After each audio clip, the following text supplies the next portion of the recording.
আমি চিড়ার সাথে ভালো করে ধুয়ে নিয়েছি চিড়াকে, দেন হচ্ছে কলা অ্যাড করেছি।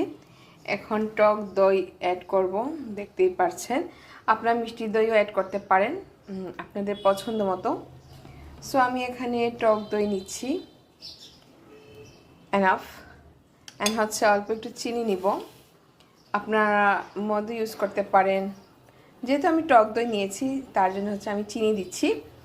আর সারাদিন রোজা রাখার পর এরকম চিনি খেলে অসুবিধা হওয়ার কথা না। অ্যান্ড হচ্ছে আমি একটু গুঁড়া দুধ নিচ্ছি।